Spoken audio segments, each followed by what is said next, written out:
Fala, galera. Episódio 33. Mais um dia que eu não errei. Por pouco dessa vez. Pouco que eu não errei. A gente fez um double check, fez um sanity check aqui antes, um data quality, para validar o pipeline aqui. Não errei. Vou errar ainda. Sejam bem-vindos. A gente está tá reformulando aqui um pouco o nosso modelo, né, desde o do último episódio, tanto que vocês vão notar que tem um tempinho que não sai episódio. E vocês podem notar que tem uma quarta pessoa aqui com a gente hoje, né? Então, hoje é um pouquinho diferente. Nós trouxemos uma pessoa aqui para fazer um Q&A, digamos assim, né? Antônio, você que é um cara eloquente, você quer fazer a introdução? Não, dessa vez eu prefiro que o Aaron faça, porque ele é muito quietinho de vez em quando, e hoje ele tá muito Ah, o naquela Aaron quietinho, quietinho. Bora lá, imagina. bora lá, bora lá. Bom, primeiro agradecer o Jeff aí, né, por ter aceitado o convite de participar com a gente desse bate-papo, né? Acho que é forte chamar de entrevista, Q&A. Acho que é um bate-papo, a ideia é que a gente troca ideias de fato. É, o Jeff foi chefe aqui, tanto meu quanto do Marcos, né, em uma oportunidade passada aí que a gente teve, né, a gente trabalhou junto. Enfim, excelente líder, exemplo de gestão aí dentro da área de dados, então a gente optou por trazer ele justamente por esse contato que a gente teve aí no passado e pela experiência que o Jeff tem, né? Alguns anos aí de casa, passou bastante tempo dentro de uma empresa, subiu desde estágio, né, Jeff, até cargos de gestão. Hoje, Alguns anos você foi muito bondoso, né? 15 anos. só 15 só. E hoje o Jeff é líder aí da área de dados, vai explicar um pouco melhor, mas líder da área de dados dentro do Sicredi, né? Que inclusive hoje ou ontem ganhou um prêmio aí, né, Jeff? Quem quiser explicar um pouco mais sobre você e sobre a empresa e o que você faz hoje, fica à vontade, cara. Tá bom. Primeiro que Seja agradecer o bem-vindo. convite. Muito obrigado. Agradecer o convite de vocês. Fico muito feliz, né, de ter sido convidado por vocês. Vocês são pessoas maravilhosas, super competentes, né, cada um no seu papel. Então, fico muito orgulhoso de ver o crescimento do time, né, de vocês que são ex-time meu, né? Então, é muito bacana e ainda mais sendo convidado, né? Porque muitas vezes a gente não quer nunca mais ver o chefe, né? Então, pelo menos isso acho que é uma mensagem positiva aqui para mim, né? Um feedback de uma forma muito carinhosa aqui, esse convite de poder falar um pouco da minha carreira. Atualmente, eu sou Head de Analytics e Ciência de Dados no Sicredi, mas eu trabalhei por 15 anos na Oi, no setor também, né, no setor de telecomunicações, então atuando ali bastante nos últimos 5 anos na empresa como gerente de Analytics e Ciência de Dados também, né, principalmente na parte de Ciência de Dados. Então, onde eu tive aqui o prazer, né, de contratar o Aaron, contratar o Marcos e trabalharem com eles aqui, e agora vendo eles crescendo cada vez mais. Então, eu tenho uma história ali, principalmente na empresa anterior, né, entrei como trainee, fui subindo, né, de carreira, até chegar, né, na carreira executiva de dados, né, atuando ali com líderes, né, com liderança em cima de time de cientistas de dados, e foi um desafio bem bacana, né, principalmente quando a gente fala de ciência de dados em algumas companhias, né, no momento que eu assumi ainda era muito embrionário a atuação de projetos, né, de machine learning no foco em produtos de negócio, então foi algo bem desafiador como levar esse tema para as áreas de negócio. E agora no Sicredi tem um desafio também muito bacana, que é um desafio dentro de um time que tem uma estrutura diferente, a estrutura de dados no Sicredi é uma estrutura descentralizada, então a gente tem um formato muito de um time de centro, né, sendo habilitador de plataformas, soluções e boas práticas, governança, todo o framework para que os times que estão descentralizados, né, que estão dentro das áreas de negócio, possam utilizar todo esse stack de solução que a gente entrega para desenvolver os produtos de dados. Tá? Então, nessa empresa eu estou há pouco tempo, né, entrei esse ano no Sicredi, mas já tem resultados bem bacanas e além também de eu ser responsável por toda a parte de cultura analítica na companhia, com muito apoio ali do time de gente e gestão de pessoas. Legal. Até, Jeff, queria puxar um tópico, porque você falando sobre isso, já me levanta uma primeira pergunta, né? Vamos dizer assim. a diferença entre as duas companhias, e principalmente sobre a maturidade analítica das duas companhias, deve ter um impacto grande também em como fazer a gestão, né? O que eu quero dizer com isso? Na Oi, você participou de todo o processo de maturação de dados como um produto. Quando você entra no Sicredi, você já tem um produto mais maturado como área de dados, como área de analytics, né? Eu imagino que O Aaron chegou com o pé na porta já. já tem uma diferença de como administrar os times, de como trazer essa cultura de dados, porque uma não tinha nada e você participou da construção e outra já tinha, né? Perfeito. Com certeza tem diferença, tá? Quando a gente olha na outra empresa anterior, na Oi, a gente buscava ter um formato hub-spoke ou um formato federado, tá? Era um desejo, mas ainda era tudo centralizado. Então, quando a gente assume um time e esse time é centralizado, tem um desafio muito grande para poder levar, né, o conhecimento, né, e disseminar a cultura de usar os dados na parte das decisões da companhia, principalmente quando a gente fala de ciência de dados, que era algo muito novo, para os times de negócio que estão espalhados, né? Então, era um desafio porque as áreas estavam acostumadas ainda muito com o tradicional de pedir mailing, pedir dashboards, né? Mas não tinha muito essa atração de usar modelos matemáticos e estatísticos chegando aos modelos de inferência. Então, teve um papel muito de eu atuar com a minha gerência num formato muito de startup, né? Eu sempre brincava muito isso. Eu falava assim, gente, a minha gerência eu atuava como startup. Eu tinha que chegar lá, vender, né, o meu projeto, vender o que o meu time fazia, entender a necessidade de negócio e transformar aquilo em um produto de ciência de dados para a gente poder entregar para essas áreas, né? E acabando fazendo, às vezes, muito mais coisas que um próprio time de cientista de dados deveria fazer. Então, também eu tinha algumas pessoas também que eram líderes ali de negócio dentro da área, né? Principalmente como fosse um PM, né? Em algumas áreas usam muito esse papel de PM.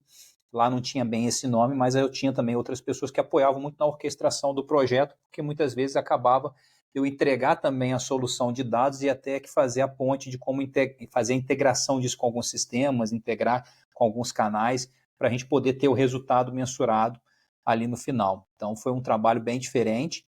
E, além disso, também acaba sendo um desafio, porque para os cientistas que estão no meu time, como a gente é um time centralizado, imagina que tem hora que está falando de um tema com jurídico, tem hora que está falando com um tema de RH, de atendimento. Então, imagina que, como não é muito especializado, né, o cientista de dados que está olhando só um tema, né, ele pode passar 2, 3 meses, 6 meses num tema e depois ir para uma outra área totalmente diferente. Então, também tem que ter muito essa resiliência, né, das pessoas que estão trabalhando, dessa capacidade de poder mudar de um tema para o outro. E aí, quando a gente chega quando eu chego aqui no Sicredi, já numa estrutura que já é federada, né? Quer dizer, você tem os times, os núcleos analíticos que a gente chama, né? Espalhado dentro das verticais, é um modelo totalmente diferente, porque é um modelo que os cientistas de dados, os engenheiros e analistas já estão dentro dessas áreas de negócio e por isso também tem mais facilidade até para criar seus produtos e serviços, porque já estão muito próximos dentro da área, né? Diferente do modelo totalmente centralizado. Mas também traz outras preocupações, né? Quando você tem um modelo descentralizado, como é que você consegue garantir que não está tendo duplicação, né? Trabalhos sendo refeitos, como é que você garante que você tem o mesmo nível dos profissionais, como é que você faz uma troca de experiência entre eles, né? Como é que você aproveita de reuso. Então, acaba que o meu time de centro tem que olhar muito isso, né? E a gente vem criando algumas coisas que vão facilitar cada vez mais ter essa sinergia entre os times e garantir que eles estão seguindo as boas práticas e também conheçam o que eles estão fazendo, né? Então, são perfis de profissionais até diferentes, né, com o que ele gosta de fazer, porque o meu time hoje, ele é um time que desenvolve menos modelos, mas desenvolve muito mais os ambientes, as plataformas e as boas práticas, né? Então, tem muito a ver com governança, com processo, com a engenharia do ambiente, o acompanhamento do ambiente, né? Enquanto na outra eu já tinha mais o desenvolvimento em si do produto de negócio e fazer com que a área aceitasse, né? Então, no formato que eu estava centralizado, o meu cliente era a própria área de negócio. No meu formato que eu estou hoje, o meu próprio cliente, muitas vezes é um time técnico, então eu entrego mais para time técnicos e esse time técnico que vai, na verdade, entregar para as áreas de negócio. Então, são formatos bem diferentes de atuação. Jeff, só pegando o gancho rapidinho, Marquinhos, uma curiosidade aqui agora. Então, você está dizendo que essa estrutura organizacional diferente, ela implica também em desafios diferentes e até mesmo na identificação de perfis diferentes. Porque antes, se você lidava com, por exemplo, uma área de negócios, o seu cliente era uma área de negócios, Muitas vezes o desafio passava em, olha, explicar para eles de uma maneira bem suave de se entender o que aquele modelo estava fazendo, qual era a importância e tudo mais. Agora não, você já não tem essa dificuldade porque você está lidando com outra pessoa técnica. Então, assim, se o desafio mudou, se o perfil do profissional mudou, eu acredito que até a sua atuação como gestor também mudou. E aí eu pergunto, do ponto de vista do gestor, o que muda para você quando você tem esses diferentes tipos de clientes, esse diferente tipo de estrutura organizacional? Perfeito. O que mudou bastante é até a forma como a gente fala, como a gente se posiciona e para quem que a gente está fazendo a venda, né? Vamos dizer assim, né? Quando eu estava ali como startup, eu tinha que fazer a venda do meu negócio para uma pessoa não técnica, né? Entendendo a necessidade de negócio dele ali, né? Quando eu olho hoje, a minha dor, né, que eu tenho que atender, qual é a dor do meu cliente que está ali técnico e como que eu atendo esse cara técnico para poder fazer boas entregas para a área de negócio.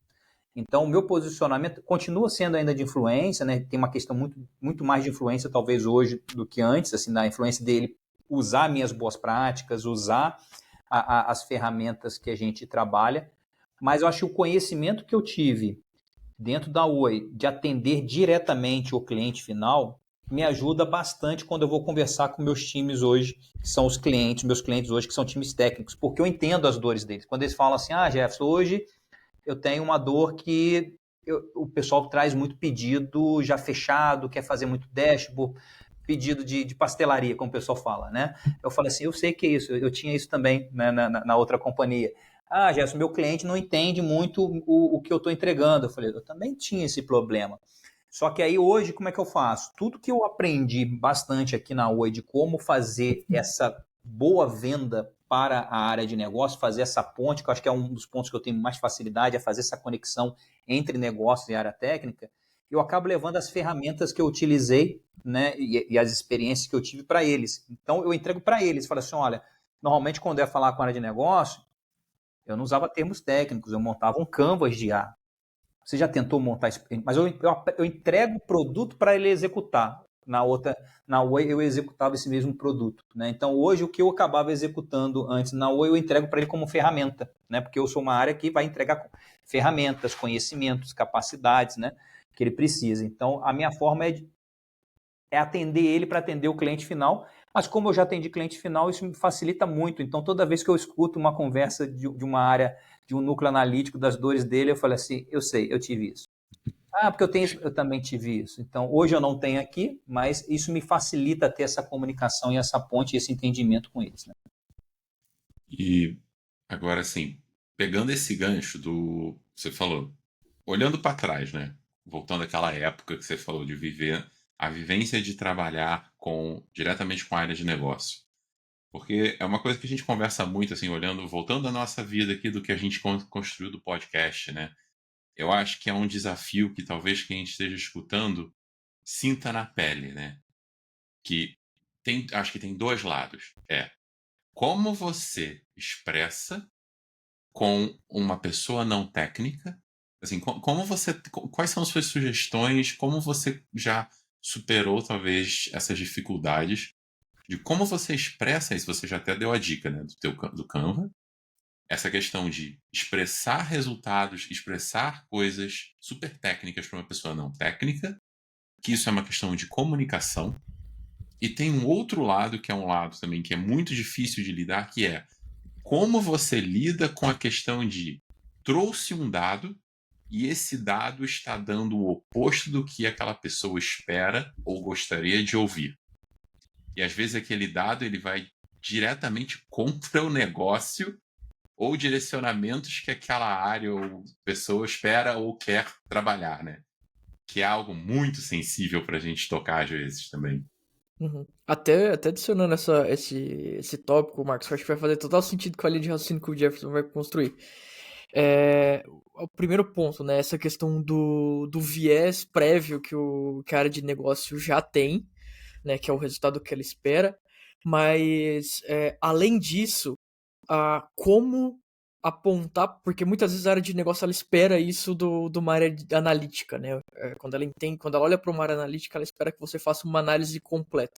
E como fazer uma análise para entregar para a área de negócio um conjunto de ações que podem ser realizadas baseadas nos dados que ela obteve, que são diferentes dos vieses que ela tinha, e ações diferentes daquelas que ela tem tomado, né? A gente se deparou muito com isso durante o nosso dia a dia ali. Isso que você falou é até a questão de você de saber a diferença entre uma mera entrega de um relatório porque o cara tem na cabeça, só pega o relatório para mim disso aqui, versus trabalhar com um cientista de dados que vai pesquisar, vai a fundo, vai pegar trends, vai pegar coisas, vai fazer uma pesquisa, sabe? Esse tipo de coisa, né? Tem também essa questão de lidar com o perfil de um profissional diferente do que aquela área entende, né? Isso também está atrelado nessa pergunta. Sim. Acho que deu para amarrar o pacotinho aí. Essa é uma das perguntas que eu mais gosto, tá? Por que é a pergunta que eu mais gosto? Porque tem a ver muito com a mudança de como é a atuação no time de TI. Até porque ciência de dados, apesar de muitas vezes pensar que é time de TI, né? Na empresa que eu tô, não está dentro da estrutura de TI. Está dentro de estratégia, dentro de evolução, dentro de transformação. Então, esse time saiu do time de TI e foi para dentro de uma diretoria que está olhando para o futuro, né? Olhando muito para a mudança, né? E está muito focado em negócio. Então, por que eu falo que isso é histórico? Né? Antigamente, o time de dados era muito focado para tirar pedido, para mostrar muitas coisas que o cara já sabe, né? Acho que é onde vocês botaram a parte do viés, né? Muitas vezes o cara quer fazer análise para você provar algo que ele já sabe, ou que ele quer mostrar, né? E aí também tem uma forma muito de cultura que a gente tem que mudar. E por isso que eu falei que eu assumi muito, na época ali da Oi, um formato muito como startup, como minha área é um formato diferente que eu quero atuar com os meus clientes. Então imagina que meu cliente estava acostumado a vir fazer um pedido e ir embora. Mas o pedido era muito específico, né? Muitas vezes, eu quero, vamos pensar em mailing, né? Que muitas vezes vinha até como mailing, eu quero todas as pessoas que acima de tanto, que estão na região tal, que tem uma idade tal. Então já vinha muito específico, né? E quando a gente fala muito da ciência de dados, a palavra ciência até ajuda, né? Porque ciência é um estudo, né? Espera aí, não é um pedido que você tem, né, específico, já detalhado, né? O que você quer saber? Então, acho que uma mudança é como inicia o projeto. Acho que a grande mudança está no início do projeto. Não pode ser a mesma forma tradicional que é feita de um pedido para BI, para um pedido para relatório, para um pedido para dashboard. Tá? Tem que ser um pedido diferente do que era tradicionalmente. É entender o objetivo, entender a necessidade, entender aonde que ele quer impactar. Então, uma das grandes mudanças que eu fiz, primeiro foi, vou mudar a forma de iniciar as demandas. Quando alguém vinha com um pedido já fechadinho do que ele queria, eu falei assim, peraí, vamos conversar? Tá? E aí existem diversas técnicas no mercado, né? Canvas foi uma delas, mas às vezes no início eu fazia sem Canvas mesmo. Eu chegava na área, conversava e falava assim, cara, qual que é a sua meta? Minha meta é aumentar aqui a quantidade de venda do produto tal no canal do e-commerce. Bacana. Como é que você faz isso hoje? Eu faço assim, assim, assado. Quais são as ações que você espera? Eu posso fazer ação depois, uma comunicação por push, e-mail marketing, posso fazer uma oferta diferente. Bacana. Então, o que a gente tem que mudar é que o início tem que ser muito mais investigativo. E aí você pode usar diversas formas. Mas não usar termos técnicos, porque também fica muito tradicional, às vezes, do time, né, que é técnico, já quer falar termos técnicos com o seu cliente. E aí cria aquela barreira, né? Que a área de negócio não entende. Vocês vêm falar aqui de, regressão, quer falar aqui de clusterização, nem sei o que é isso. Cara, o cara não quer saber de regressão, ele não quer saber de se é uma clusterização. Ele tem uma dor, ou ele tem uma oportunidade. E aí que a gente pega as pessoas e consegue criar projetos bacanas. Então, acho que a gente focar em criar projetos que atendem uma dor de negócio e atendem uma oportunidade de negócio é o ponto crucial. E aí você começa muito com perguntas. Claro que tem áreas que vão questionar por que você está perguntando, tal, e tem áreas que são mais fáceis. Então, também é sempre bom, numa empresa que você está começando, iniciar com aquelas áreas que você vê que tem uma certa afinidade, quer testar, ou ele tem uma grande dor e nunca ninguém conseguiu resolver, cara, vou lá. Assume o risco, fala assim, cara, vou te ajudar. Eu comecei assim, o cara tinha uma meta absurda, eu falei assim, cara, vou te ajudar em 10% da sua meta. Aí ele falou, pô, como é que você vai ajudar? Cara, eu vou criar aqui alguma coisa aqui. Beleza. Na verdade, a gente criou uma clusterizaçãozinha básica. Outra coisa, não precisa ser algo absurdo, né? Ah, eu vou criar uma rede neural. Não, cara, às vezes com coisa básica, né? Onde tem mato alto, qualquer foiçada já corta alguma coisa, né? Então, às vezes é assim mesmo, cara. Às vezes é coisa tão básica. Mas eu acho que o principal, né? Que acho que dentro dessa pergunta é atender negócio. Tem gente que está querendo fazer IA porque é bonito. Aí vem e faz IA para qualquer coisa. Cara, não dá, IA não foi feito para ser bonito. E tem vezes, cara, que uma árvorezinha de decisão vai resolver, não é IA generativa, tem coisa que é modelo de machine learning. E aí o cara agora quer chegar, né? Agora que veio o chat GPT, os caras já vêm, não, quero criar um generativo AI aqui, quero criar um GPT aqui. Calma, tá? Qual que é a sua dor? Qual que é a sua necessidade? Qual que é o seu objetivo como área? Ah, a sua área tem esse papel, quais são os seus KPIs? E se eu fizer um trabalho que vai te dizer isso, o que vai impactar? Pô, vai aumentar a receita, vai reduzir custo, vai melhorar a experiência de cliente, eficiência operacional. Cara, eu não falei nada de técnico. Com isso, você cria a gente que é técnico. Pô, entendi. Se ele quer fazer aqui, eu posso fazer uma clusterização para dizer qual que é o perfil para ele. De repente, ele faz uma campanha de forma diferente, aumenta o CTR dele. Cara, você começa a falar a linguagem do cara. Então, tem que estar muito próximo de negócio, construir isso em pequenas entregas e vai continuar tendo vieses. O cara vai virar e falar assim, poxa, mas eu acho que está errado. E aí a gente tem que mostrar com dados e fatos, né? Porque os dados, cara, eu brinco que dados eles não têm sentimentos, né? Primeira coisa que eu falo, gente, dados não têm sentimento. Isso daqui foi usando os dados X, Y, Z. E aí também outra estratégia que eu fiz com isso também. Quando começa temas que é muito de ciência de dados, que é modelos que às vezes são um pouco caixa preta, né? E aí eu tive alguns projetos, né, que a gente teve lá na companhia. Quando eu mudei que o modelo dizia a propensão de acontecer X, Y, Z, as pessoas falam assim, mas eu não concordo. A gente às vezes vai para um analítico básico. Isso é muito bom, cara. A gente vai para um analítico básico. Vou falar assim, cara, você não concorda, mas deixa eu ver como é que você está desempenhando hoje. O seu modelo hoje, que você tem pessoas trabalhando, o seu processo hoje, tem uma taxa de assertividade de 30%. O meu modelo está acessando 60%. É o dobro. Vamos fazer um testezinho? Vamos pegar vamos fazer um piloto. Cara, POCzinho é uma maravilha, né? Por isso que eu tô falando que eu era startup, que eu fazia muito pilotinho. Vamos fazer um pilotinho? Pedir lá. Pô, me manda uma região para eu poder fazer, um volume de cliente. Vamos fazer um teste AB? Você faz o seu processo e eu faço aqui? Ah, podemos fazer. E aí dava realmente lá. Ele acertava 30 no processo dele, eu fazia 60. E aí a gente mostra valor. Quanto que isso trouxe de impacto? X. Vamos expandir ou não vamos? Então, tem que ser, vai ter muito questionamento, principalmente em empresas que não têm a cultura de trazer os dados na tomada de decisão, porque antes os dados não estavam na tomada de decisão, os dados estavam muito para mostrar o resultado. Fiz uma ação, quero olhar o resultado, olha o dashboard. Fiz uma ação, quero olhar o resultado, tal. Ah, peguei aqui, usava até para algumas coisinhas para dar algum direcionamento, né, alguma coisa de marketing, tal, até já se usava. Mas quando se pega modelos preditivos, principalmente, cara, tem uma taxa de assertividade, tem uma taxa de erro, e aí o cara fala assim, 60% é pouco, aí você mostra, peraí, é pouco, mas hoje você faz 30%, é dobro. E muitas vezes as pessoas não têm isso, às vezes fala, né, sem ver. Aí na hora que a gente traz um analíticos básico, eu saio do modelo e vou para o analíticos básico. Amigo, deixa eu ver o que você faz aqui. Você tem um time aqui atuando e entregando 30% de assertividade, meu modelo está falando 60%. Vamos fazer um teste?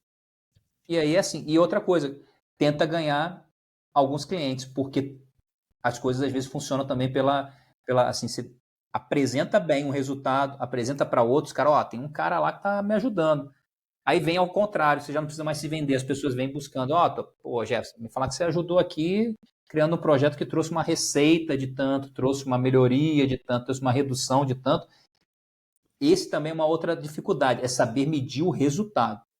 Porque no final as pessoas querem o resultado, o valor. E também aí agora eu vou jogar aqui, né? Os cientistas de dados, eles têm dificuldade de fazer isso porque muitas vezes não está na mão dele. Mas a gente tem que trabalhar em conjunto. Às vezes, minha galera, vamos ter que fazer. Vamos ter que mostrar quanto que converteu a mais. Trouxe quanto? Trouxe X milhões? Teve um caso da parte de cobrança que a gente trouxe X, né? Não posso falar valores, mas a gente trouxe um valor muito representativo.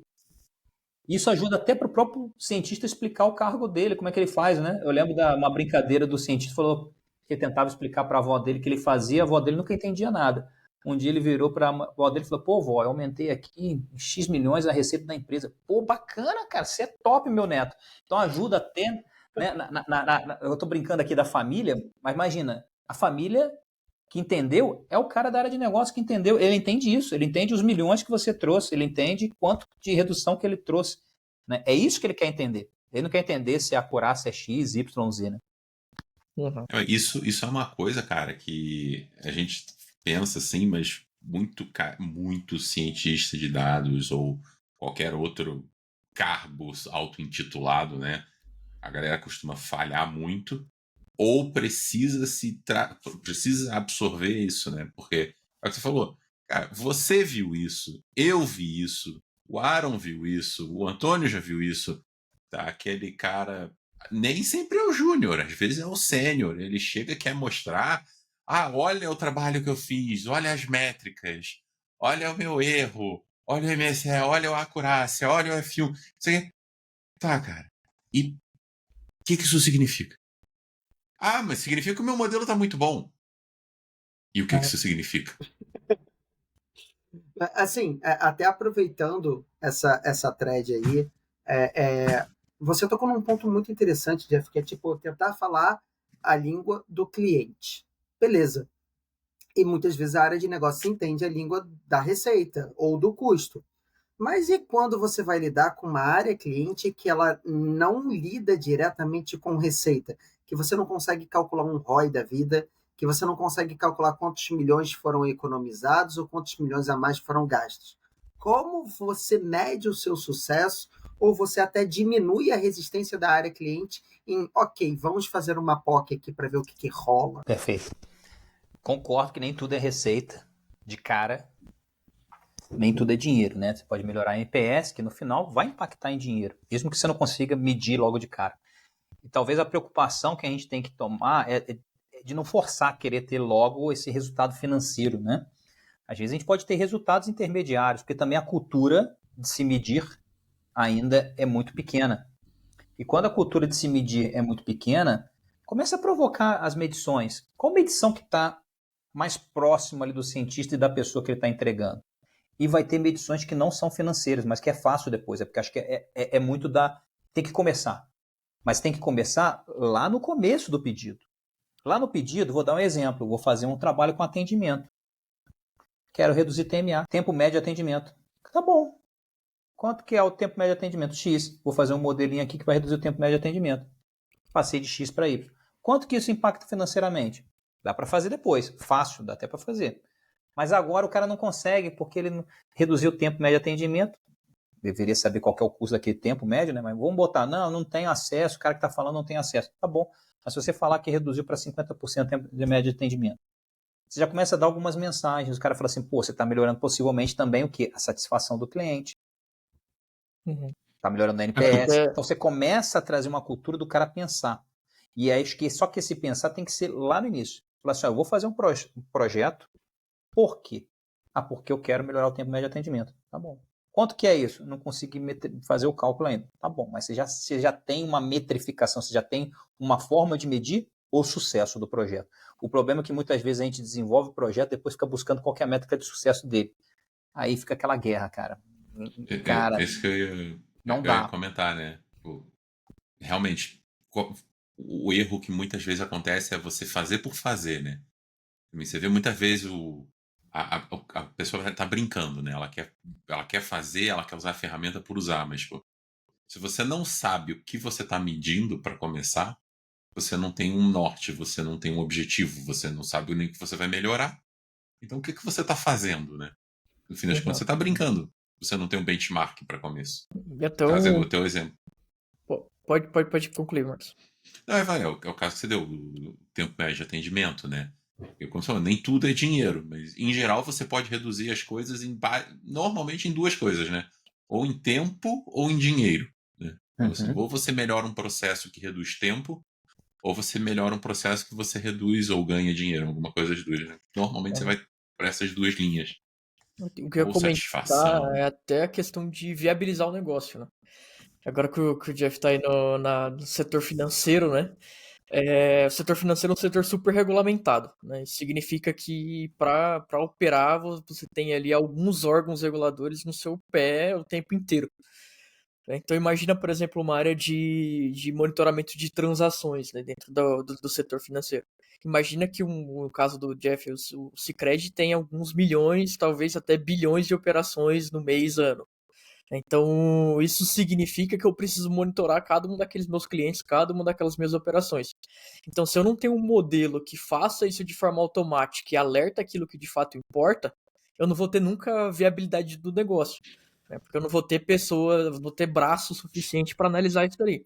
Esse é um exemplo que eu tive, por exemplo, quando eu trabalhei no setor financeiro. A gente analisava transações financeiras, tinha uma área com 8, 9 pessoas que precisava analisar alguns milhares de operação financeira. É impossível, é inviável que essas pessoas analisem isso. Precisaria de uma área 4, 5, 10 vezes maior do que essa.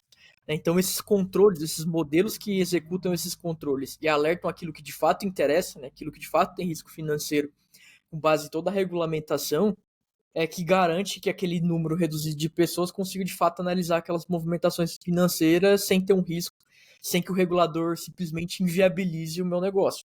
Né? Porque de fato, se eu não tivesse esse nível de monitoramento, eu vou inviabilizar meu negócio porque o regulador vai fechar a instituição financeira por causa desse requisito mínimo. Né? Então, muitas vezes, não é o financeiro, né? Não é o tempo, é viabilidade de fato. Né? Aí, pegando aqui a tua fala, você pode ver que você não falou nada técnico. É isso que o cliente quer escutar. Cara, eu vou viabilizar você a evitar risco, que também no final, evitar risco é evitar perda financeira, né? Pagamentos e taxas. Então, no final também dá para impactar quase que o dinheiro ali, quanto que você evitou, né? De possíveis até descontinuidade de um produto, serviço, até da empresa, né? Então, você tem um risco evitado, mas você falou a língua da área, né? Você falou assim, cara, hoje você precisa monitorar, hoje você monitora 10%. Com um produto aqui, você vai monitorar hoje 100%, com uma taxa de erro X, e hoje você monitora 10% com uma taxa de erro, às vezes 2x, bem maior. Você monitora pouco e ainda erra bastante. Você vai monitorar mais e vai errar menos. Vai ter erro? Vai ter, só que é bem menor do que você tem hoje. Cara, isso você vende. Agora, como é que vai ser ali atrás tecnicamente? É só a gente se espelhar em alguns vendedores de produtos e serviços para essas empresas, né? Eles vendem a solução, né? Não vendem ali atrás falando, olha, estou vendendo um score, mas, pô, tem modelagem atrás. Ele fala, cara, estou vendendo score para você. E o score tem modelagem. Isso me faz lembrar de um trabalho, um dos primeiros trabalhos ali que a gente fez quando começou a atender toda a companhia, que foi um trabalho com o time de estratégia de crédito. Né? A estratégia de crédito usava lá dados de um birô de crédito, né, para avaliar se a gente daria crédito, né, deixaria o cliente, né, aquele prospect virar cliente, né, qual era o risco deles. E tinha uma quantidade muito de negados. Só que parte desses negados eram ex-clientes ou clientes de outros produtos da própria empresa. Então a gente tinha base informacional desses caras.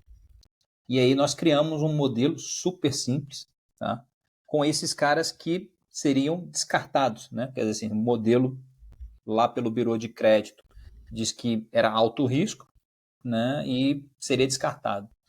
E a gente fez um trabalho interessante, falei assim, me dá esses caras aí, que era um volume bem grande. E aí a gente pegou esse volume e começou a trabalhar. E a gente falou que daquele descartados, tinha uns caras que eram historicamente bons aqui na companhia. Olha, ele pode ser ruim lá no Bureau, mas aqui ele já teve uma linha fixa, já teve algum produto, faz sentido a gente dar um crédito para esses caras. Fizemos um piloto. E a nossa taxa de conversão e dele virar cliente, né? A gente testou com esses clientes, e de ter eles como pagantes, cara, foi muito maior a probabilidade deles pagarem do que os outros que passavam pelo birô. E aí a gente ainda usou para aqueles que passavam pelo birô, qual era aqueles que o nosso modelo dizia que era alto risco. Então a gente acabou... Antes começamos com o trabalho de pegar somente os descartados e dar um save daqui e dali, e realmente foi muito bom. E aí falasse, tá bom, mas também tem alguns que passam pelo birô que a gente perde, né? Porque também é normal, né? Então começou a ter camadas, né? O que seriam as camadas? Passava pelo birô e não passava no nosso, mas declarado como alto risco, aí a área de estratégia de crédito via o que fazia. Olha, pô, se passar aqui, passou no birô e no nosso está altamente em risco do cara não pagar logo depois que entrar, nesse momento, por exemplo, a estratégia da companhia vai ser descartar, não queremos esse cliente. Pode ser que em algum momento da companhia ela quer aumentar a base, quer assumir mais risco. Não, beleza, se um dos dois aprovarem, mesmo que um dê que é alto risco, eu não vou descartar. Então, tem que ser uma ferramenta, nossa, nesse caso foi uma ferramenta complementar, né? Então, a gente acrescentou e trouxe nova receita, porque tinha caras que não iriam nem entrar. A gente deu oportunidade e eles eram muito bons. Então, é como você falou, assim, tem muitas oportunidades, mas a gente falando de negócio, olhando o negócio e vendo o que tinha. E, claro, olhar coisas que têm volume, têm impacto, né? Também não, cuidado para a gente não chegar e querer botar IA em tudo, às vezes no negócio é uma energia muito grande e o retorno é baixíssimo, né? O tempo que você vai gastar ali não faz sentido. Às vezes um processo já resolve, uma melhoria de processo ali já atende, não precisa ser tudo IA, né? Falando nisso, tá aí um ponto bem interessante, cara. Porque aí entra a linha entre a ciência e a parte que não é ciência, é a parte nossa empresa, né? Que é quando a gente pega um negócio desse para começar, a gente está lá, a gente está fazendo nosso trabalho, entra, está numa área de negócio, a gente assume um desafio desse, a gente fala, cara, eu vou entrar aqui, eu vou melhorar em X% um indicador, mas a gente não sabe o que a gente vai encontrar, né? É ali que entra a parte de ciência. Como a gente lida com esse risco de não saber e conseguir chegar no ponto de falar, cara, aqui eu paro porque tá indo caro demais essa exploração. Como eu reporto. Perfeito. Não, isso já aconteceu, tá? Com projetos que eu participei. É um desafio, né? Primeira coisa, a gente olhou qual que era a dor. Primeira coisa, né? Tem que avaliar qual que é o tamanho da dor ou da oportunidade. Ela é grande? Ela é significativa? É um tema importante para a companhia? É estratégico, né? Se eu atuar, vai gerar resultados significativos para a companhia, né? Então, isso acho que é um ponto principal que tem muito a ver, como eu falo, a forma de como se inicia o projeto. Tá? De novo, voltei nesse tema, cara. Forma como se inicia. Sempre ali, né? Sempre ali, sempre ali. A gente erra muito porque, às vezes, na ânsia, o cara falou, já vamos começar logo. Aí, quando você vê, não tinha o dado, não tinha isso. Então. Claro que tem uma parte exploratória que sempre a gente vai descobrir. Mas acho que uma forma interessante é a gente respeitar também as etapas nossas internas, técnicas, né? Então, já numa análise exploratória, dá para você ver se realmente aquela dor ela é grande ou não é grande, se a gente tem conteúdo para poder desenvolver, né? E às vezes até como que ela vai ser usada. Já teve casos da gente utilizar, tinha informação para desenvolver um trabalho, mas lá depois, quando a gente entregou, a gente descobriu que aquele projeto ele queria que fosse usado logo na hora que o cara está lá na loja imputando somente 5 dados. Eu falei, putz, cara, não vai dar, meu modelo estava achando que era depois do pedido, porque eu fui aprender com o meu modelo depois que o cara fez o pedido. Não, é antes de fazer o pedido, cara. Depois, né, passou depois da aprovação, não, cara, é antes. Falei, cara, eu lembro desse. Lembra desse, né? Eu lembro desse. Esse a gente pecou ali e é comum. Por isso que é importante lá no início a gente saber aonde que ele vai usar, em qual etapa ele vai usar, quais são os canais que você pretende usar, mesmo que a gente tenha dúvida. Mas vai depender do resultado. Tá, mas você quer usar em algum momento específico? Né? E o momento específico que ele queria usar era o momento que a gente teria pouca informação para poder entrar no modelo. Então, treinamos o modelo esperando uma quantidade de informação e tinha outra. Esse é um dos casos que pode acontecer. Então, pode ser ajustado muito de novo na fase inicial ali. E tem temas que a gente acha que vai conseguir atuar e talvez com as fontes, a quantidade de fonte não seja tão representativa. E ali a gente teve um caso muito do NPS, né, que foi um tema que foi bem crítico. Né, a gente ficou muito tempo até atuando, imaginando que conseguiria entregar algo bacana. E infelizmente não foi para frente, não estava indo bem, porque as fontes que a gente queria utilizar não poderiam, e as fontes que a gente tinha eram pouco representativas. Tentamos fazer alguns trabalhos, mas não respondia muito pelo volume de clientes versus o volume que a gente tinha de informação. Então, é um momento de, às vezes, tem que vir, tem que dar a informação, olha, não dá, dedicamos, investimos, tentamos outras formas de aumentar a amostra, de coletar outras informações, mas elas não agregavam valor e não respondiam pela diversidade de temas. NPS é muito amplo, né? A gente, tentamos nichar para um produto, tal, aí o volume diminui e tal. Estava complexo demais, dado o cenário, e a gente não conseguiu evoluir bem, e talvez as áreas até acabaram evoluindo com alguns analíticos básicos, que talvez fizeram até mais sentido, deram mais resultado, testaram, pilotaram, do que alguns modelos que a gente tentou evoluir. E aí, cara, é mostrar mesmo, olha, erramos, ou aprendemos, né? Vimos que o ideal teria outras fontes, a gente até propôs outras coisas, né? Porque a gente via que as informações que a gente tinha de resposta do cliente era sempre no momento que era ruim, né? Então, já estava, até a base estava um pouco enviesada, né? Então, a avaliação do cara era quase, né, no momento triste. E as avaliações que a gente tinha no momento qualquer, né, que a gente liga para um cliente independente, se ele tá, aí a amostra era muito baixa, né? Era baixíssima e não dava uma representatividade.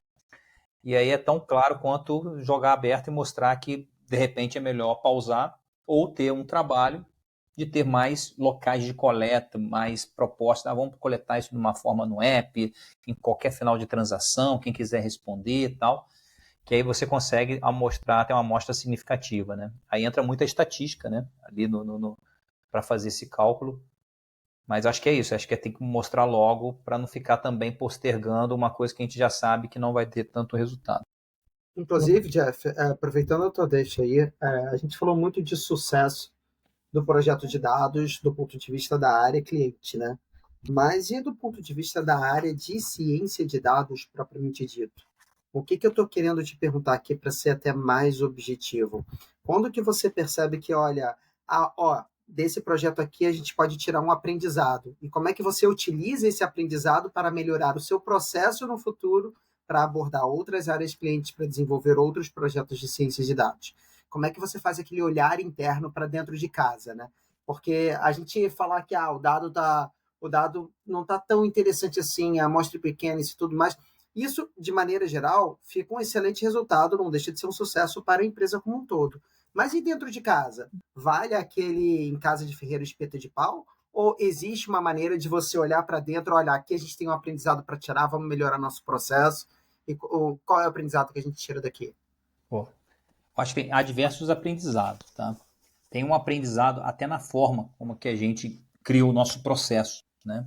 Não é só o técnico, né? Eu acho que a forma como a gente se apresenta, a forma como a gente faz o levantamento e o início do projeto, isso também é importante.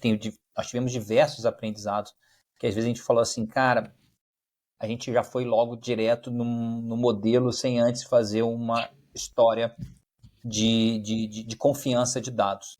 Cara, olha, esse foi um aprendizado absurdo que a gente teve. A gente fez um projeto que a gente já foi logo mostrando os resultados dos modelos, e aí era uma área que tem pouco conhecimento, né, matemático, estatístico e tal, e provocava muito, né, assim, cara, como é que vocês estão fazendo isso? Como é que um modelo consegue definir isso, tal.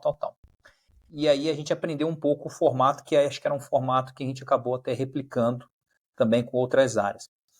Que até foi questionado quando eu propus isso. Falei assim, gente, vamos apresentar alguns números analíticos da área. E eu acho que até o Aaron trabalhou nesse projeto. E nesse projeto a gente foi fazer uma coisa básica. Assim, você sabia que na sua região, nessa região são as pessoas que tal, onde a gente perde mais processo? Nessa região aqui, são a região que a gente tem os clientes, né, esse serviço é o serviço que nos gera a maior perda. O que acontecia? A gente estava escutando toda hora assim, sim, sei. Pessoal, o pessoal já deve saber esses dados. Eu falei, sim. Mas o que eu estava criando? Eu estava criando confiança. O cara tá olhando e falando assim, o cara tá me mostrando, na cabeça, no início podia falar assim, ele tá trazendo nada novo. Mas eu sabia que eu não estava trazendo nada novo. Mas eu queria que ele tivesse toda a resposta dele e falasse assim, já sei, você tá certo. Todos os números que eu mostrar, eu falar assim, isso eu sei. Você sabia que essa região aqui é a região que a gente toma mais processo? Sabia que no Brasil, ela sabia que esse é o serviço? Sabia que aqui a gente é o mais caro? Sabia. Quando chegou lá no quinto, sexto, sabia, já estava bom. Porque eu criei, esses caras estão trazendo algo correto. Aí eu começo a trazer algo que ele não sabia. Você sabia que quando junta esse cara, esse advogado com esse juiz, acontece isso normalmente? Opa, não sabia. Sabia que quando é nessa região, esse produto com esse serviço, pô, análise bivariada. Comecei a aumentar o nível de dificuldade. E aí o cara começou a entender e criar aquela relação de confiança. Foi um aprendizado do nosso time, que a gente acabou usando em diversos outros projetos. Cara, em vez de ir lá direto, vamos no Analytics básico. Ah, mas eu sou cientista. Cara, processo de... Somos produto novo, cara. Produto novo tem que criar uma relação de confiança. Outra coisa que a gente aprendeu muito, né? Aí era mais interno mesmo.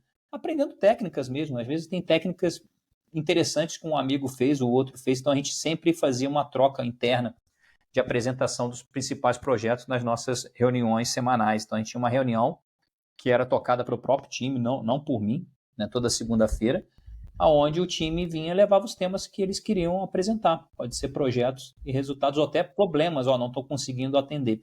Então também teve diversas técnicas e aprendizados e até criaram algumas bibliotecas, padrões que facilitavam. Tal. Então essa troca também acho que é um grande aprendizado. E o outro aprendizado é a parte da mensuração, que acho que era uma coisa que não estava muito no dia a dia do time e foi um aprendizado mensurar e ver o valor. Isso acho que dá também muito mais prazer, né? Você saber que além de entregar um modelo que muitas vezes na cabeça do cientista que está muito voltado, como o Marcos falou, para uma métrica, uma F-measure, matriz de confusão, uma acurácia, tal, todos, a curva ROC. Cara, tudo que você falar de métrica, você fica, tô com a métrica tal. Mas, cara, mas o que isso gerou de valor? O que isso trouxe no seu dia a dia? Isso acho que mudou muito a cabeça de alguns cientistas que não tinham. E eu tenho certeza que isso deve ter ajudado muito eles na carreira. Tá? Porque você chegar numa empresa e falar assim, eu criei modelo, mas um modelo que aumentou em 10 pontos percentuais a taxa de abertura de e-mail. Caraca, você aumentou 10 pontos percentuais. 10 pontos percentuais. É isso que faz o teu LinkedIn, brilhar pra galera. O cara entende, o cara que vai te contratar fala assim, esse cara sabe analisar o impacto. Eu trouxe um aumento de receita de 3% numa demanda. Pô, que bacana.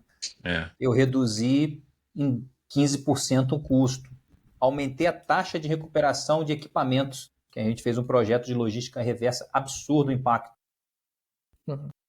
Até aproveitando o gancho. Isso é um aprendizado também do próprio time também. Como fazer isso, tá? Eu tive que fazer, construir, mostrar como fazer um BPzinho básico, sabe? Cara, faz um cálculozinho aqui básico, olha os KPIs, como é que monta. Isso também foi um aprendizado. Agora, aprendizado técnico sempre vai ter, cara. Isso em qualquer lugar sempre vai ter. E a melhor forma é as pessoas trocarem. O Aaron tem uma experiência, o Marcos tem outra experiência. Tinham pessoas que eram mais estatísticos, né? Então trazia ali uma visão muito estatística. Tinha pessoas que tinham capacidade de desenvolver. Cara, teve projeto que a gente foi chamado pelo Facebook para apresentar, que ninguém no Brasil tinha feito. Isso dá um orgulho danado, né? Então, se tiver alguém do Facebook escutando, a gente pode também apresentar também esse case. Foi muito bacana. A gente apresentou para algumas pessoas internamente no Facebook que a gente estava usando uma tecnologia deles que ninguém no Brasil estava usando. E ele pediu assim, poxa, dá para vocês apresentar como que vocês usaram a nossa tecnologia e agregou valor? A gente fez um trabalho, né, muito bacana que o Marcos liderou também esse trabalho. E a gente mostrou valor. O que a gente aumentou lá? Aumentou a taxa de conversão, a taxa de clique. Tinha a ver com campanhas, tá? Com compra de campanha na Meta, no Facebook, né? E a gente reduziu o custo de cada aquisição de cliente com esse projeto. Então, todo método... Aquilo foi legal que a gente aumentou o preço, o custo do clique, mas reduziu o preço geral, né? Tinha sido mais ou menos esse. E convertia mais, né? Eram clientes mais quentes, né? Convertia mais. Uma coisa legal dessa forma de pensar também, quem apareceu aqui finalmente. Mas foi o seguinte, essa forma de pensamento é legal porque eu lembro que teve um caso desse, eu não vou entrar em muito detalhe assim, de expor, né? Mas tipo assim, eu lembro que teve uma demanda aleatória dessas que chegaram, que era assim, a gente precisa fazer E tendo essa mente mais analítica, né? Eu lembro que até caiu comigo e contigo na época, assim, a gente olhou e falou, cara, como é que vocês vão ganhar dinheiro com isso aqui? A pessoa, não, a gente ganha X% dessa ação. Aí a gente olhou, vamos olhar qual é o mercado nacional disso aqui. Aí eu e você fez rapidamente um levantamento assim, né, de cálculo ali de, cara, qual é o mercado nacional e potencial de crescimento dos 5 anos e falou, cara, esse número aqui é o máximo que vocês podem ganhar se vocês ganharem o mercado brasileiro inteiro. Isso não paga o mês de reunião que a gente teve para conversar sobre esse assunto. Então, assim, esse pensamento crítico, né, que também o cientista de dados tem que ter, né? Não é só fazer modelo de machine learning. E ali a gente é parte de você ter essa responsabilidade de falar, cara, pensa em tudo, né? Não é só vamos rodar númerozinho e resolver problemas, né? Que é legal. Isso é uma coisa maneira. Eu queria aproveitar o gancho do LinkedIn para mudar um pouco de assunto. Sair do Technique. Eu tava pensando nisso. Sair do Technique e entrar no pessoas, né? Gestão de pessoas. E aí eu tenho 2 perguntas principais. Eu vou fazer uma primeiro, depois eu faço outra na sequência. Mas basicamente é uma pergunta. Na verdade, quase todas as empresas que eu entro, eu sempre me envolvo muito com programas de mentoria, né? Então, ajudar o pessoal que está começando, porque eu acho que isso facilita a cultura na área de dados, a cultura de tecnologia, a cultura da forma de trabalhar, etc.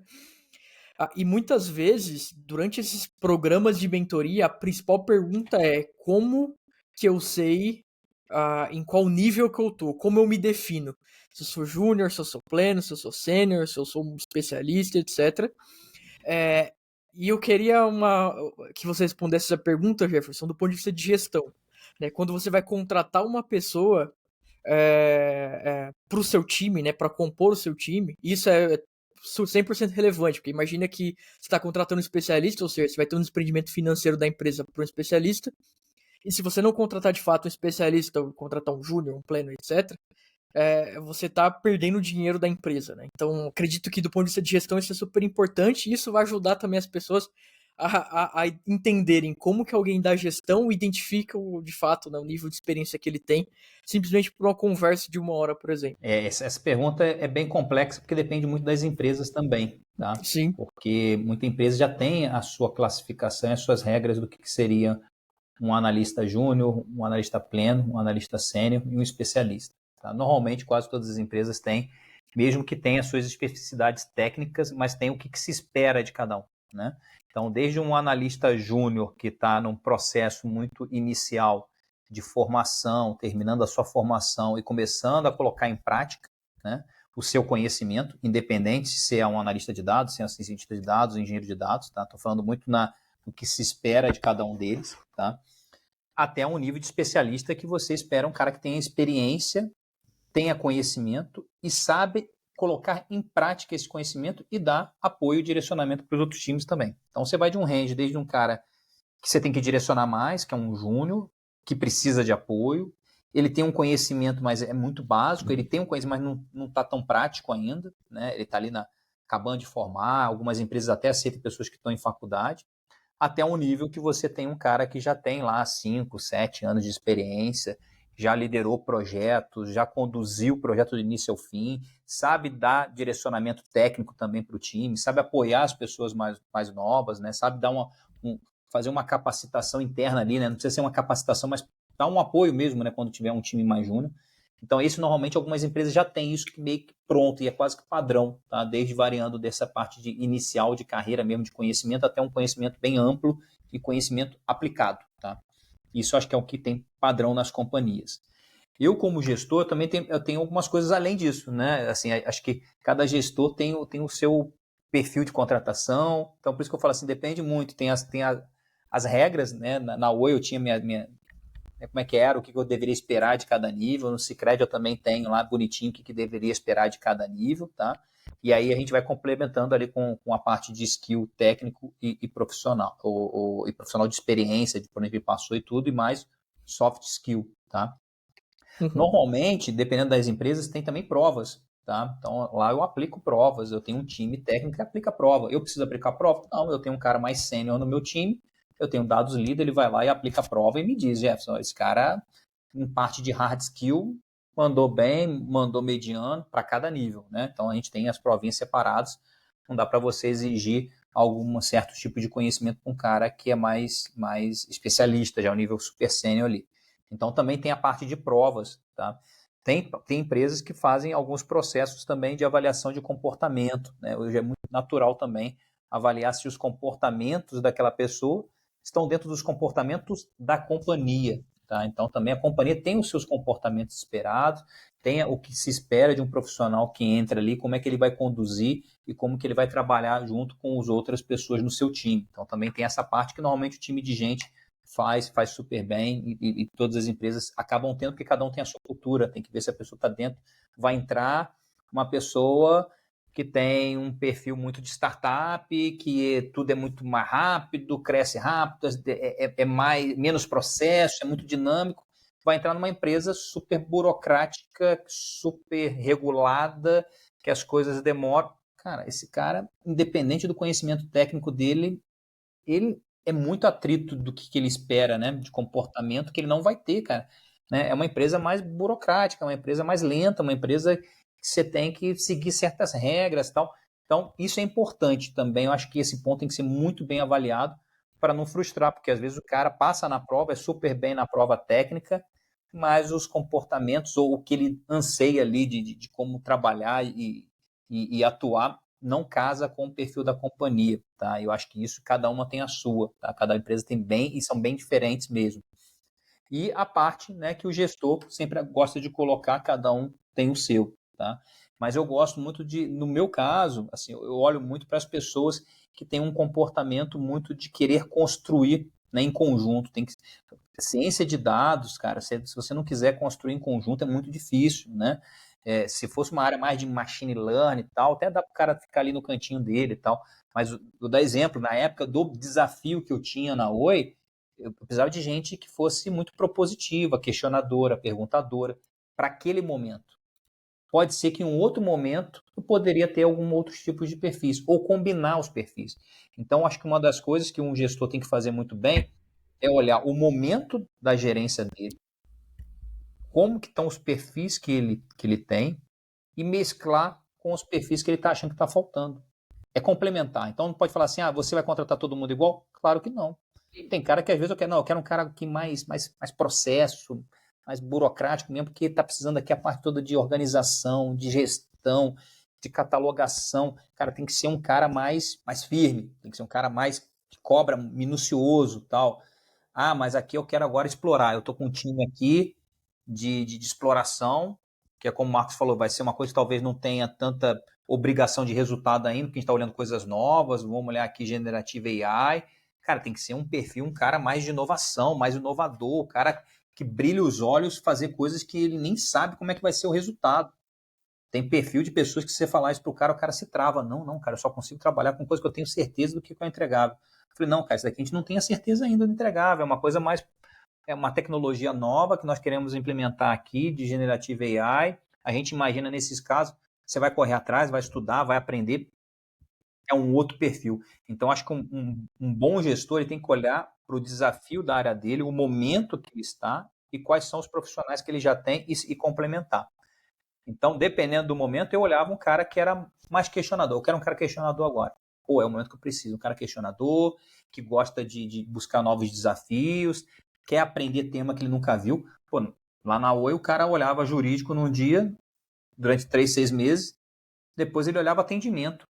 Imagina um cara que fala, mas eu não gosto de shiftar assim. Tem gente que adora. Eu adoro shiftar de tema toda hora. Eu tocava 20 temas diferentes, adoro. Tem hora que eu tava falando de crédito, tem hora que eu tava falando de churn, tem hora que eu tava falando de marketing, tem hora que eu tava falando de campanha. Cara, eu adorava, ficava louco com isso, amava. Tem gente que não, cara, eu quero ficar aqui só no...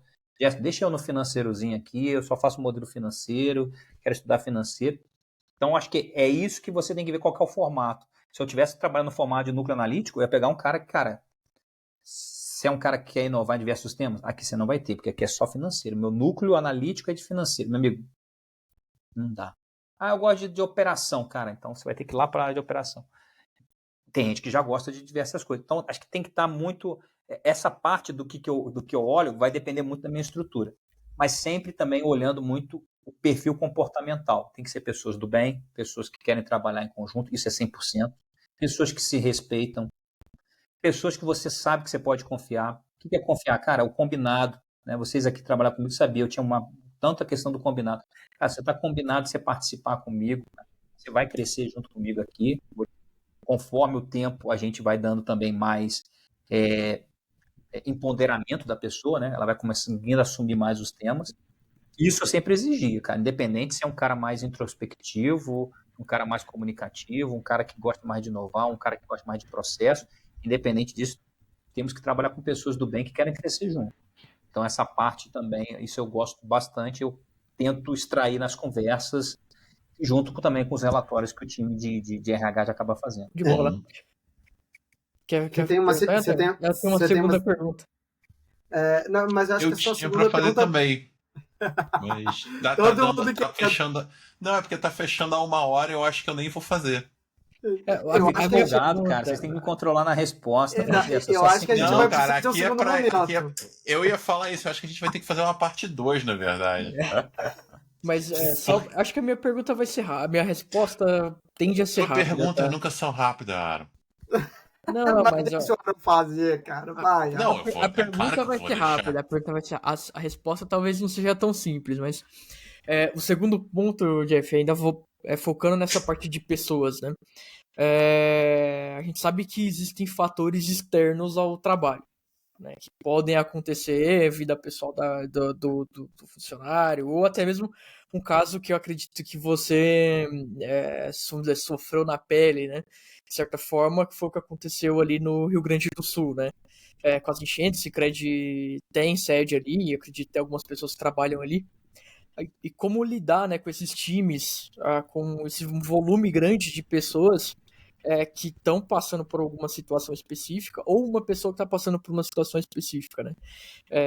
O que vai além ali do techniquez, o que vai além do soft hard skills, e entra um pouco na vida pessoal da pessoa para entender aquilo que está acontecendo, etc. Né? Acho que a gestão também tem que ter esse toque, né? Muito boa pergunta, cara. Realmente, a gestão hoje em dia está cada vez mais humanizada, né? A gestão, quando a gente olhava uns 20, 30 anos atrás, era muito... Cara, você chega aqui, você trabalha, sua vida lá fora não importa, né? E hoje até o formato de trabalhar mudou, né? A gente está dentro da casa das pessoas, muita gente trabalhando, né? Como a gente aqui está agora, cada um na sua própria casa, né? No home office. Então, é muito próximo a vida pessoal e profissional e não tem como separar. E nunca teve. Acho que no passado só tinha uma gestão diferente. Hoje a gente tem uma gestão que sabe que isso importa muito, né? E a gente tem que se preocupar muito bem com o bem-estar das pessoas. E cada vez que a gente se preocupa mais com o bem-estar das pessoas, mesmo que no momento ela não esteja bem, esteja desempenhando, né, abaixo do esperado por algum motivo pessoal, momentâneo, essa pessoa se torna cada vez mais fiel à empresa e a você. E aí ela acaba desempenhando com muito orgulho depois quando volta a situação melhorar, uma situação mais agradável, né? Então, vou dar um exemplo. Eu estou numa empresa que é muito, né, muito presencial na vida das pessoas, tá? O Sicredi é uma empresa muito focada nas pessoas. Exemplo, né? Ontem recebemos aqui o prêmio de melhor empresa de se trabalhar no Brasil acima de 10 mil colaboradores, tá? Que é o GPTW. Então, foi um grande prêmio. A gente já vem recebendo como as melhores empresas para trabalhar nos últimos 4 anos, né? Mas esse ano a gente figurou em primeiro lugar, né? Então isso mostra como que os próprios colaboradores responderam nessa pesquisa e como que eles reconhecem que é um lugar onde eles querem estar, que eles se sentem acolhidos e sabem que no momento que acontecer uma necessidade vai ser respeitado e vai ser tentar buscar a melhor forma de atendê-los. A gente passou, né, ali finalzinho de abril para início de maio, por uma situação no Rio Grande do Sul, das enchentes, né, que foi acompanhado aí pelo Brasil, pelas mídias, e eu acompanhei muito, né, pelo time, vendo, não estava presencial, eu não moro, né, em Porto Alegre, mas tem colaboradores, né, tem times lá, amigos que estão lá, e é muito bacana ver como que uma empresa trabalhou olhando cada colaborador, cara. Coisas assim incríveis, a forma como que a empresa apoiou a vida deles, transformou a vida de muitas pessoas. A gente fez diversos programas, isso quando eu falo vai do nível do diretor executivo a todos os colaboradores. O diretor executivo todo dia criou um grupo com todos os executivos, mostrando as ações que a gente estava fazendo para apoiar, além, né, dos colaboradores, também a sociedade, né? Então, acho que está na essência do cooperativismo, tá? É a essência do cooperativismo, o apoio à comunidade, o apoio às pessoas, ao associado, e nós tivemos diversas ações de todas as cooperativas e todas as agências do Brasil, do Sicredi, mandando materiais, mandando apoio, verba financeira também, e também os apoios que as pessoas estavam fazendo, quem estava presencial. Nós tivemos aproximadamente 700 colaboradores, né, que ficaram alguns dias participando de programas de apoio, tá? Ajudando em retiradas de locais perigosos, produzindo marmitas para poder entregar, participando lá onde a gente recebeu diversos mantimentos, roupas, né, materiais de apoio para distribuir, ajudando na distribuição. Então, isso a gente vê refletindo, né, aí no GPTW. Né? Eu acho que isso foi muito bonito de se ver, claro que é numa situação muito triste, né? Mas a gente vê como que a empresa realmente dá valor nas pessoas. Tá?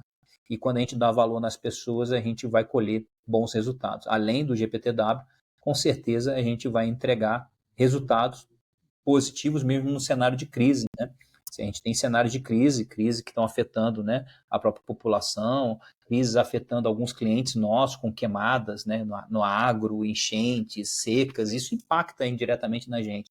Mas a gente vê que mesmo tendo impacto, a gente, com as pessoas que estão aqui, a gente está conseguindo ter resultados muito bons, porque as pessoas se motivam, saber que está trabalhando num ambiente que a gente está ajudando as pessoas, é foco na comunidade, né? O cooperativismo ele é muito regionalizado, né? Então as cooperativas têm uma força muito na região, então ele sabe atender muito bem aquele associado, aquele cooperado naquela região, porque está muito próximo, ele tem um poder de decisão muito próximo do cliente. Então a gente nem chama de cliente, é um associado, né? Porque ele passa a ser também responsável na votação, né? Então quando você entra num sistema cooperativismo, você entra como um cooperado, um associado.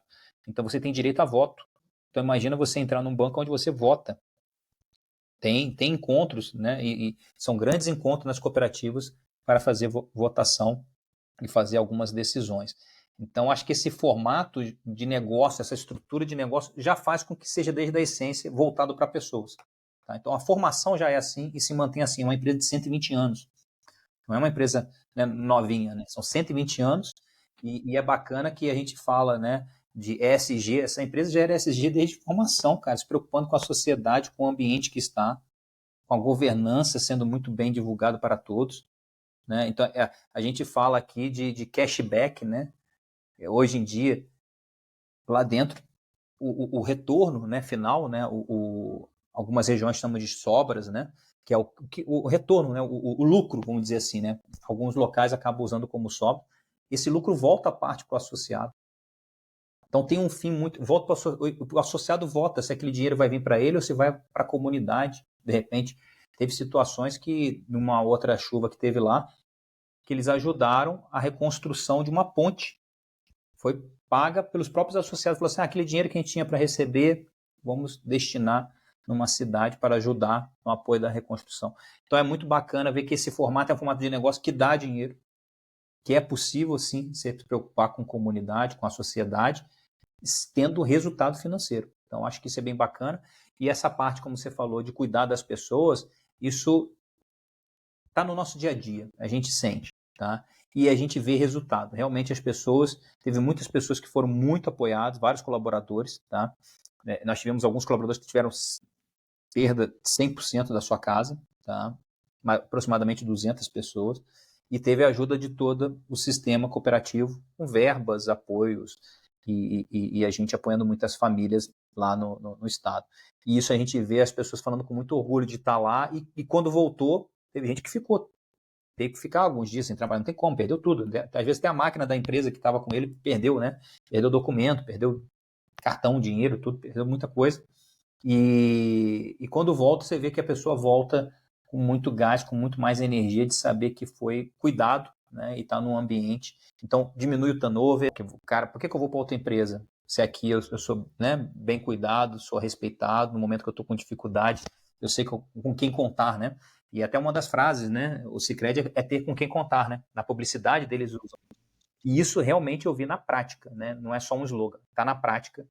E isso transforma negócio, isso dá resultado também. O resumo é, te trata com dignidade e ganha de volta. Assim, de certa maneira, você já respondeu, pelo menos em parte, a pergunta que ia fazer. Vou fazer só para, se você quiser complementar de alguma maneira, mas aproveitando a pergunta do Aaron, a gente sabe que hoje em dia existe um shortage, existe uma falta de mão de obra qualificada para trabalhar com IA, para trabalhar com ciência de dados muito grande nos Estados Unidos.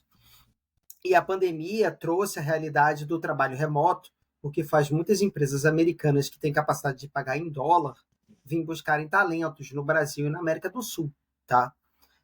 O que eu te perguntar pelo outro lado da moeda, como blindar a tua empresa, como blindar os teus recursos humanos ali, os teus talentos, e como criar um ambiente para que o profissional não queira, quando assediado por um salário muito maior do que a média nacional, não queira sair da equipe da empresa. Existe alguma maneira de fazer isso? Muito bom. Eu tenho umas frases, assim, umas palavras que às vezes eu tenho um pé atrás, né? Blindar, reter, né? Eu gosto mais de fidelizar. Então eu até falava assim, blindar, parece que está travando, né? A gente não quer travar as pessoas, né? E vocês estão aqui, vocês foram colaboradores, né? Trabalharam comigo, o Antônio trabalhou numa área par. Eu sempre falava, gente, às vezes vai ter a oportunidade da pessoa crescer e é o momento dela crescer, né? Se a pessoa souber que está preparada, né? E as pessoas não são da empresa, né? E eu sempre lidei, acho que muito bem, isso com as pessoas que trabalhavam comigo. Falar assim, gente, vocês não são meus, né? Não são da empresa, né? Eu estou aqui momentaneamente, estou como gestor. E estava há 15 anos, né, lá na empresa e os últimos 5 como gestor da área de dados. E eu acho que você acaba mostrando por que vale a pena ficar aqui, no dia a dia. Não vai fazer lá no final. Que é o que acontece às vezes quando a gente quer fazer com o cliente, né? Vamos blindar o cliente. Na hora que ele liga que está querendo ir embora, vamos reter. Reter, cara. O cara já quer sair. Cara, você tem que fidelizar. Você tem que fazer todo dia. Fazer com que o cara esteja satisfeito de estar ali. Dá para fazer 100% das vezes? Óbvio que não. E aí vai ser a decisão da pessoa. Então, acho que assim, não é blindar. Acho que assim, o cara está num ambiente que gosta, a gente está capacitando, tem desafios, está vendo crescimento, está vendo oportunidade. Talvez ele vai ver que o dinheiro lá faça sentido, mas vai trabalhar numa outra cultura. Será que ele quer trabalhar numa outra cultura? Será que lá vão se preocupar tanto com pessoas? Ou, cara, estou te pagando e... Né, acho que são os pensamentos. Então, acho que vai muito da pessoa, do momento da pessoa. Tem pessoa que quer, às vezes fala assim, para mim é importante o dinheiro. Vai lá, cara, vai ser feliz, cara. E tá certo também, não está errado. Então, eu nunca fui muito de ter esse medo, né, de perder as pessoas. Cara, eu não perco as pessoas vão para oportunidades melhores, que às vezes é o que a gente tem também, né? Às vezes é o que a gente tem, é o momento. Mas eu acho que quando a gente entrega um ambiente onde as pessoas gostam de trabalhar com você, ver que tem coerência o que você fala e como você gere também. Isso também acho que muda, né? Porque também às vezes você vai trabalhar numa gestão que não é ética, não tem coerência, fala uma coisa, cumpre outra. Então, esses pontos são pontos que vão além do dinheiro, né? E tem pessoas que voltam. Porque foi lá, testou, olha, não valeu a pena ganhar mais, não. Talvez era melhor ter ficado aqui. Acontece, tá? Então, é que eu sempre fui muito chato com a palavra blindagem e retenção. Acho que sempre fui muito... Eu falo, a gente tem que fidelizar, né? E eu não queria falar marcas, né? Mas você vê aí essas de streams, né? Esses caras de streams, alguns sites aí de coisa, tá sempre mandando umas coisinhas que eu falei, cara, eu queria realmente ver isso. Eu queria realmente saber disso. Pô, cara, eu não tô entrando lá naquele stream não, mas, pô, ele mandou aqui um seriado que tem tudo a ver com a minha cara. Danado, vou ter que ir lá e voltar. E aí, pô, você tava pensando em bloquear a conta lá que eu tô gastando, não vou bloquear mais, não, cara. O cara tá me fidelizando, cara. Ele tá me conhecendo melhor, tentando me atender melhor. E a mesma coisa a gente tem que fazer com o colaborador, né? Com uma pessoa que tá ali no teu time. Eu vou te falar, já. Vocês falam assim de fidelização. a mesma que você estava falando antes. A gente até teve um outro episódio, uns 7 episódios atrás, mais ou menos, que a gente estava conversando um pouco sobre as nossas experiências, digamos, negativas, né? De assédios morais e outras coisas que a gente já tenha passado. E assim, curiosamente, eu descobri naquele episódio que a minha história foi um tanto quanto mais conturbada que a do Antônio e do Aaron, né? Então, assim, eu entendo esse valor muito mais, né, no sentido de, cara, você estava falando sobre hoje a gestão ser mais humanizada, etc. Eu já digo que, assim, eu não acho que hoje a gestão é mais humanizada no geral. Não. Assim, eu acho que tem pessoas que são ilhas nesse sentido, né? Igual, por exemplo, a gente trabalhou junto, eu sei que você é uma pessoa que, cara, realmente é um, né, diferenciado nesse sentido, tudo que você tá falando assim, nesse ponto. E, cara, isso segura as pessoas, né? Igual a gente tava falando, pô, o Aaron brincou, falou, tem coisas assim que atrapalham, que além do trabalho, a vida pessoal. Eu já vi situações onde as pessoas brincam de, tipo, não, o que que você faz, né, do meia-noite às 6, etc. E as pessoas falam sério, falando sério. Assim, esse tipo, ter pessoas que se preocupam de verdade com isso é uma das coisas que mais fidelizam alguém, eu acho, né, realmente. O dinheiro importa, mas a qualidade de vida nessas horas pesa bastante. Demais. E E a assim, a gente experiência viveu apoia, né? isso. A experiência apoia. Você talvez para você faz mais sentido porque você já passou, né? Você teve um exemplo ruim. Talvez algumas pessoas vão achar assim, isso daí é bobeira para manter. Tá bom. Aí ele vai lá para a empresa americana, para alemã, tem uma certa, cara, atrito de cultura danado. E O meu aí ele vai depoimento. entender a fala, né? Tá usando. O meu depoimento, só que rapidinho, que assim, todas as minhas experiências ruins foram nas brasileiras. Na Não, americana tá maravilhosa. cara, vai que tem né, um gringo assistindo aqui e vai falar assim, pô, o Jeff, você é contra. Não, tô brincando, tá, gente? É Mas só exemplo de é cultura. válido, assim. O exemplo é válido, sem problema. Mas até tem a questão, inclusive para áreas de tecnologia, e eu recebo isso diariamente no meu LinkedIn. Tem empresas, por exemplo, que ainda exigem que você esteja no eixo Rio-São Paulo. Isso você pode oferecer o dobro do salário para muita gente ali que a pessoa vai recusar. Entendeu? É uma outra questão que tem um certo impacto. Então são coisas que estão relacionadas à qualidade de vida que de fato têm um impacto e são mais relevantes, inclusive, do que o salário. Né? Sim. Essa questão da regionalidade e do presencial, tem muita empresa voltando, né? Muita empresa pedindo presencial, né, também. Querem o cara presente na empresa ali, né? E aí um dos pontos que eles colocam é a cultura, né? Então, realmente, cara, assim, eu acho que também o formato do remoto, para algumas pessoas é mais difícil, entendeu? Assim, falar que o remoto serve para todos ou para qualquer tipo de trabalho, eu não tenho uma resposta definitiva sobre isso, tá? Mas tem coisas que funcionam melhor presencialmente. Então, vou dar exemplo. Vamos fazer um planejamento. Vamos criar um produto, debater vamos passar um dia presencial, mas aí você pode ir, vamos todo mundo lá. Aaron, vamos sair da sua casa, Marcos, Antônio, vamos todo mundo aqui para capital, passar um dia inteiro para a gente fazer o planejamento, para a gente fazer uma coisa de co-construção. Isso no mundo virtual eu vejo um pouco mais de dificuldade, né? Esse é um ponto. E o início dos relacionamentos também. O relacionamento presencial, para quando está começando, ele é muito importante. Eu vejo que muda, tá? Pelo menos na minha opinião. Assim, eu sentia muita diferença as pessoas que eu tinha contato presenciais com aquelas que... Porque você vai tomar um café, você levanta ali, pô, vamos almoçar junto, troca um papo diferente. Hoje, para a gente conversar, a gente tem que chamar o vídeo, né? Cara, no almoço, imagina fazer um vídeo com alguém almoçando. Não, porque eu quero bater papo igual bater papo no restaurante com você. O cara fala, pô, tá maluco, que chefe chato, tá te chamando pra reunião. Ninguém vai fazer isso.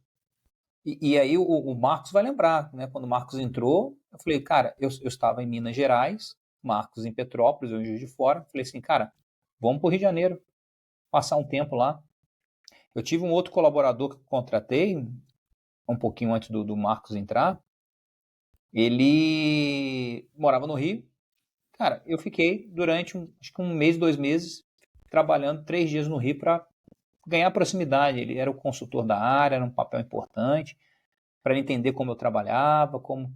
Às vezes até ele ficava escutando como é que eu estava fazendo reunião e tal, já pegava lá alguns jeitos, pô, escutei que você falou ali, tem um... Então, às vezes, essas coisas que a gente ganha na troca presencial, eu acho que é importante sim, tá? Mas é o que você falou, a gente perde ali na qualidade de vida e perde a oportunidade de trazer pessoas que estão mais distantes. E eu nunca tive problema, tive pessoas no Pará, né? No Amapá, né? Então, acho que eu tive quase todas as regiões do Brasil, tive colaboradores. Mas é um desafio grande. Gente, eu acho que o papo tá muito legal. Eu acho que a gente se seguir aqui vai fechar 3 horas de episódio. Ia ser bom, hein? A gente pode fazer a versão estendida com comentários do diretor, sem corte. Versão do Zack Snyder. Snyderverse. Snyder Cut. Mas, infelizmente, acho que teremos que encerrar por aqui para não ficar demais. Porque senão, né, a minha esposa, mais as 3 pessoas que assistem a gente vão reclamar que tá muito longo. Só uma última, então. Ô, porra, Antônio. Só para finalizar, que conselho você deixaria aqui para quem está assumindo a gerência ou algum cargo de gestão de uma área de dados e de ciência de dados e de IA em uma empresa? Que conselho você deixaria para o pessoal? São vários, cara.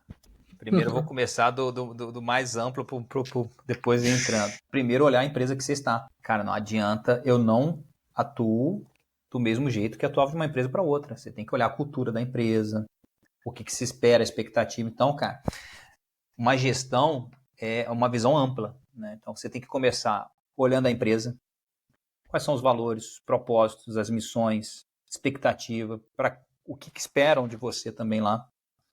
Depois disso, conversar com as pessoas. Entenda o ambiente, conheça o ambiente.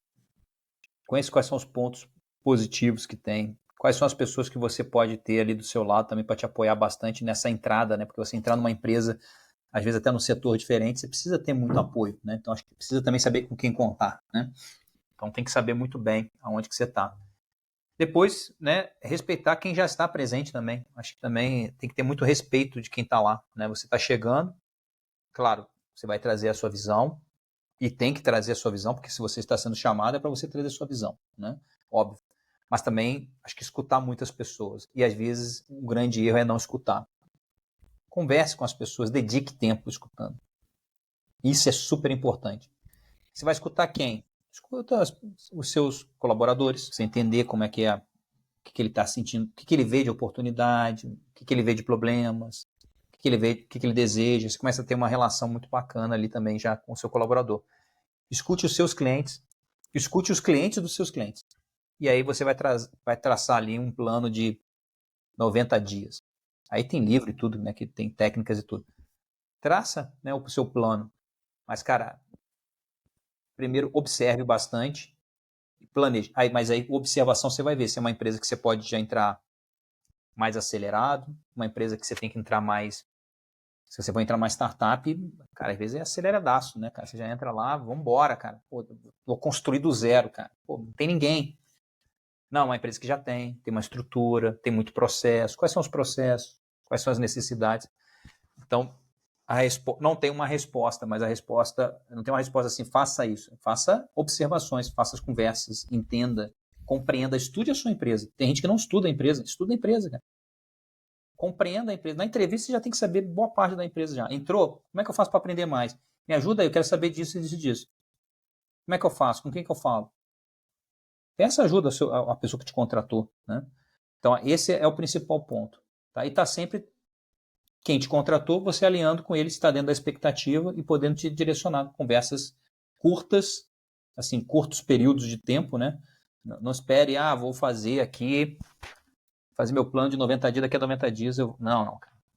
Tenha recorrência, continuidade, vai colhendo os feedbacks ali para ir te direcionando. Acho que esse é o formato ideal. E você também tem que se perguntar se você quer ser gerente. Deu aula. Então, agora eu que vou prolongar aqui. Recebi grande amigo meu que trabalhou comigo, estudamos juntos na universidade, tivemos startup juntos. Me mandou mensagem exatamente ontem sobre isso. Hoje ele é coordenador e ele tá vendo que não é a pegada dele. Ele falou, de coordenador eu vou para gerente, cara. E só que coordenador eu já coordeno pessoas, já dou feedback. É uma liderança, né?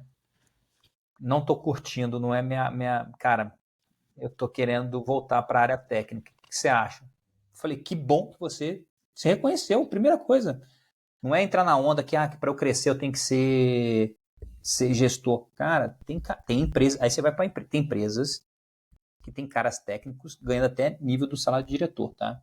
Tem empresas, são pouquíssimas empresas assim, não sei quantas são. Tem algumas que são, outras não. Mas aí tem carreira, o cara vira consultor, cara, não faz gestão de pessoas. Cara, não quero. Eu quero continuar codando, eu quero ser um craque daquele negócio, ser o tech lead daquele tema. Vai ser, e vai ser feliz. Ele perguntou para mim o que eu achava, eu falei assim, já tô feliz de você saber o que você acha que não faz sentido. Isso já é ótimo, cara, porque muitas vezes a gente se provoca, sofre querendo ser algo e não vai ser um bom gestor. Aí depois vai querer voltar para a parte técnica, tá muito tempo distante. Aí começa a ficar o mercado complicado, porque o cara já passou de uma certa idade, o mercado começa a olhar, putz, cara, você está desatualizado demais para entrar aqui, a gente já está em outra tecnologia. Então, cara, não precisa, nem todo mundo precisa ser gestor. Quer dizer, e ser gestor não é fácil, tá? Todo mundo acha que ser gestor é fácil, ser gestor não é fácil. Tem um pouco. Cara, você liderar pessoas diferentes, com expectativas diferentes, com culturas e vivências diferentes. As vivências, cara, são totalmente diferentes. E aí uma coisa que eu aprendo cada vez mais, né? É a forma de falar com as pessoas. Eu tenho que falar, às vezes, diferente com pessoas diferentes. Pô, eu sei que o Marcos é mais assim, mais objetivo, direto, tal. Pô, o Antônio é mais sentimental, tal. O Aaron é mais... Tem que ter número, tem que ter tal, não sei o quê. Então você já sabe como é que é cada um. Não adianta eu ser relacional com um cara que não é tão relacional. Mas tem cara que é mais direto, então vamos ser mais direto. Tem um cara que é mais... Então, gestão, cara, são pessoas, resolver conflitos, problemas, dar direcionamento. Cara, capacitar e direcionar as pessoas para crescer é difícil. Dar os feedbacks de uma forma correta, cara, é muito desafio. E tem que gostar, né? Eu gosto pra caramba, então pra mim tá de boa.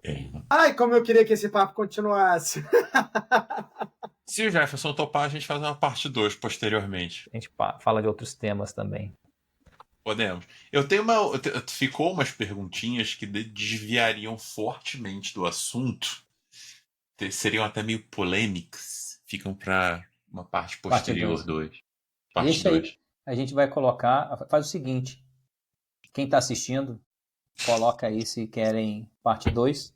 Então, dependendo da quantidade de pessoas que compartilharem, derem likes e falarem que querem a parte 2, a gente faz. Ativa o sininho. Ativa o sininho. Ativa o sininho. Fiquei sabendo, pela uma pessoa que eu sei que assiste recorrentemente, que o YouTube não notificou o último episódio.